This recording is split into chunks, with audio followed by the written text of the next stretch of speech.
Assalamualaikum warahmatullahi wabarakatuh. Apa kabarnya nih teman-teman semuanya? Semoga teman-teman semuanya tetap sehat ya. Dan ingat harus tetap jaga kesehatan serta selalu stay di rumah ya teman-teman. Nah, pada kesempatan kali ini kelompok kami akan membahas tentang imunisasi. Pasti teman-teman penasaran kan apa sih itu imunisasi? Nah, jadi kalian harus simak video ini sampai dengan selesai ya teman-teman. Cekidot!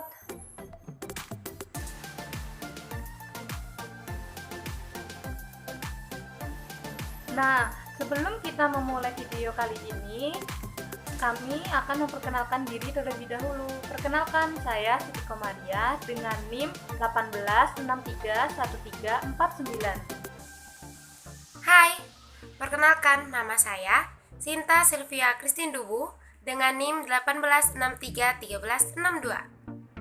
Perkenalkan, nama saya Widi Yulianti dengan nomor induk 18631350. Perkenalkan, nama saya Veronica Hestia Danghela dengan NIM 18631359. Saya Melini Vikasari dengan NIM 18631348. Pada kesempatan kali ini, kita akan membahas tentang pengertian imunisasi. Pengertian imunisasi menurut Undang-Undang Nomor 23 Tahun 2002 yaitu setiap anak berhak mendapatkan pelayanan kesehatan dan jaminan sosial sesuai dengan kebutuhan fisik, mental, spiritual, dan sosial. Dan menurut Undang-Undang Nomor 36 Tahun 2009 yaitu setiap anak berhak memperoleh imunisasi dasar sesuai dengan ketentuan untuk mencegah terjadinya penyakit yang dapat dihindari melalui imunisasi. Sehingga imunisasi dapat diartikan yaitu sebuah virus yang dilemahkan atau dimatikan yang dimasukkan ke dalam tubuh seseorang untuk meningkatkan daya tahan tubuh dan imunitas orang tersebut. Oke teman-teman, jadi di sini saya akan menjelaskan tentang tujuan dan jenis-jenis imunisasi. Yang pertama, kita bahas tentang tujuan ya. Tujuan imunisasi itu apa sih? Jadi, tujuan dari imunisasi adalah untuk mencegah terjadinya suatu penyakit pada seseorang atau menghilangkan penyakit dari suatu kumpulan masyarakat di suatu daerah atau bahkan menghilangkan suatu penyakit tertentu dari dunia. Selanjutnya, kita bahas jenis-jenis imunisasi ya. Yang pertama, imunisasi aktif. Imunisasi aktif adalah pemberian kuman atau racun kuman yang sudah dimatikan atau dilemahkan yang dimasukkan ke dalam tubuh dengan tujuan agar merangsang tubuh untuk membentuk antibodi sendiri. Misalnya imunisasi campak dan imunisasi polio. Yang kedua adalah imunisasi pasif. Imunisasi pasif adalah pemasukan atau pemberian sejumlah antibodi ke dalam tubuh dengan tujuan untuk meningkatkan kadar antibodi untuk melawan jenis penyakit tertentu. Kita akan masuk ke macam-macam imunisasi. Pada pembahasan kali ini kita akan membahas 5 macam imunisasi. Yang pertama, imunisasi hepatitis B, yang kedua imunisasi BCG, yang ketiga imunisasi polio, yang keempat imunisasi DPT, HIV, HB, dan yang terakhir adalah imunisasi campak. Check it out. Pertama, imunisasi HB0. Imunisasi HB0 adalah imunisasi yang diberikan kepada bayi untuk mencegah penyakit hepatitis B.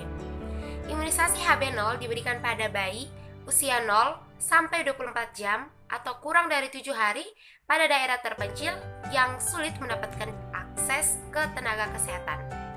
Bentuk dari imunisasi HB adalah PID dengan dosis 0,5 ml. Imunisasi HB0 diberikan melalui intramuskular di sepertiga paha sebelah kanan pada bayi. Indikasi dari imunisasi HB0 sendiri adalah pada bayi yang berusia 0 sampai 24 jam atau kurang dari 7 hari. Sedangkan kontraindikasi dari HB0 sendiri adalah jika bayi punya riwayat kejang. Efek samping dari pemberian imunisasi HB0 ada rasa sakit, merah, kemudian bengkak di tempat bekas imunisasi. Namun ibu tidak perlu khawatir karena hal itu akan hilang dalam 2 hari. Pada kesempatan kali ini saya akan membahas tentang imunisasi BCG dan imunisasi polio. Pada pembahasan yang pertama yaitu imunisasi BCG. Apa sih itu imunisasi BCG?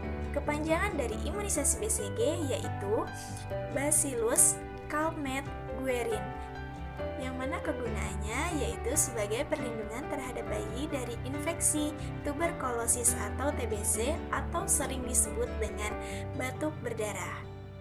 TBC adalah penyakit yang disebabkan oleh virus Mycobacterium tuberculosa. Pada umumnya, pemberian imunisasi BCG pada bayi, khususnya di Indonesia, diberikan pada usia bayi baru lahir atau selambat-lambatnya sampai usia 3 bulan. Perlu diketahui, pemberian imunisasi BCG pada bayi usia lebih dari 3 bulan sebelumnya wajib melakukan tes Mantoux, yaitu tes apakah bayi tersebut sudah terkena virus TBC atau belum. Jika bayi tersebut sudah terkena virus TBC, maka pemberian imunisasi BCG tidak boleh dilakukan. Jika bayi tersebut tidak terkena virus TBC, maka imunisasi BCG segera dilakukan. Indikasi pemberian imunisasi BCG yaitu membentuk kekebalan aktif terhadap tuberkulosis atau TBC. Kemudian cara pemberiannya yaitu suntikan BCG diberikan pada lengan kanan atas pada bayi dengan dosis 0,05 cc ke dalam lapisan kulit atau secara IC. Kontraindikasi pemberian imunisasi BCG yang pertama adalah pada bayi yang sedang mengalami demam tinggi. Yang kedua, pada bayi dengan penyakit kulit yang berat atau menahun. Yang ketiga, pada bayi yang sudah terkena TBC. Yang ketiga, pada bayi yang sedang menderita TBC. Imunisasi BCG tidak memiliki efek samping apapun. Setelah pemberian imunisasi BCG 1-2 minggu akan timbul indurasi atau kemerahan pada tempat penyuntikan. Kemudian akan timbul pustula dan akan pecah menjadi luka. Tetapi luka tersebut tidak perlu diobati karena luka tersebut akan sembuh secara spontan dan kemudian akan meninggalkan seperti jaringan parut. Oke, pembahasan yang kedua yaitu imunisasi polio. Apa sih itu imunisasi polio dan apa sih itu penyakit polio? Imunisasi polio adalah imunisasi untuk mencegah penyakit poliomielitis.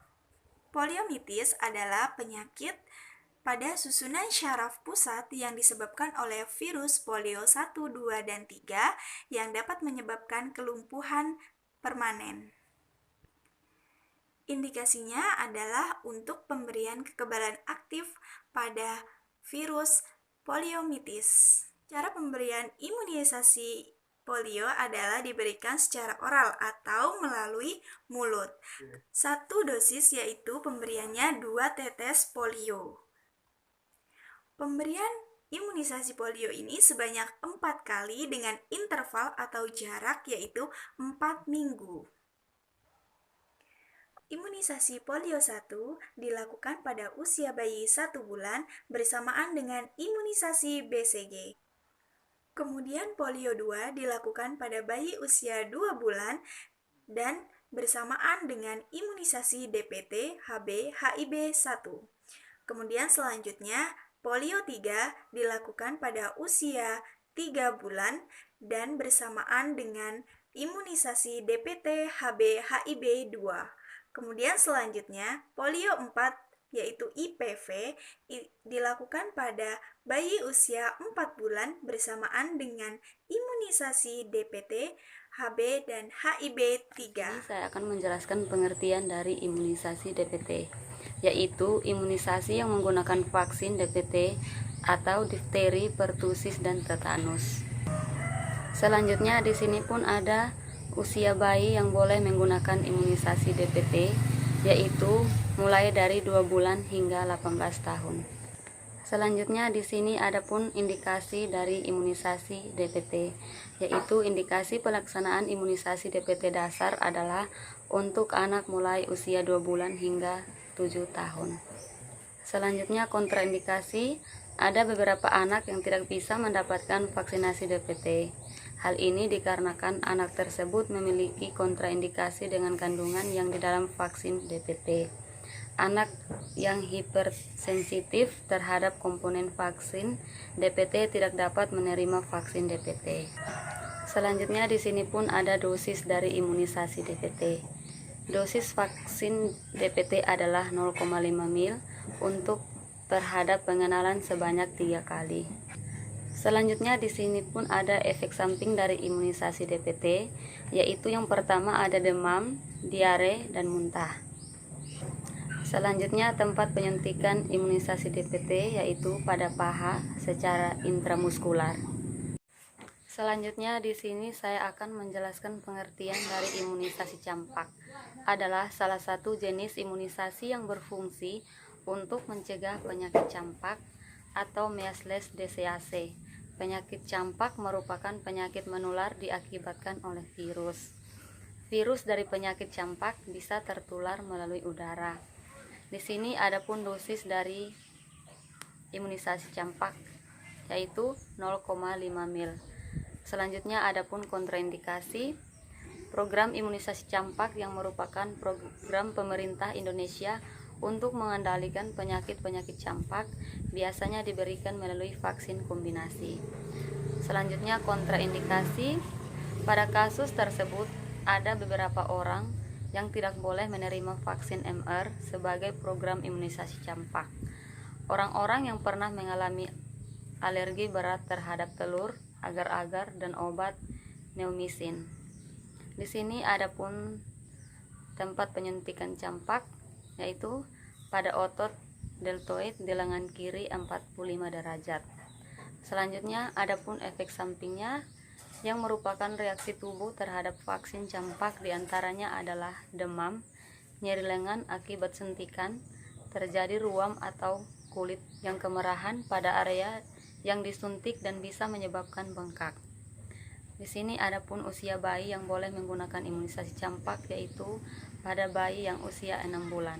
Jadi di sini saya akan menjelaskan tentang hubungan virus yang lagi mewabah saat ini, namanya virus corona, dengan imunisasi, dengan penata laksanaan imunisasi. Untuk virus corona sendiri adalah virus yang menyerang pernafasan.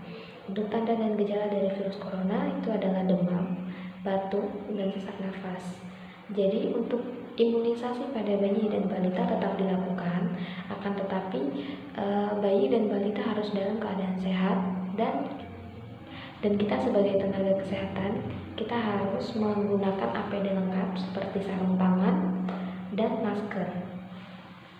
Bagi bayi dan balita yang mengalami sakit atau mengalami salah satu tanda dan gejala dari virus corona itu tadi, bayi itu cukup diberikan obat untuk agar bayi itu sembuh dulu.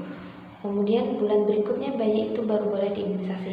Dan untuk imunisasi sendiri kita tidak boleh melakukan di tempat yang membuat perkumpulan atau mempertemukan banyak orang. Jadi kita melakukannya di puskesmas. Sekian penjelasan dari kelompok kami. Sekiranya dapat membantu Anda semua. Terima kasih. Wassalamualaikum warahmatullahi wabarakatuh.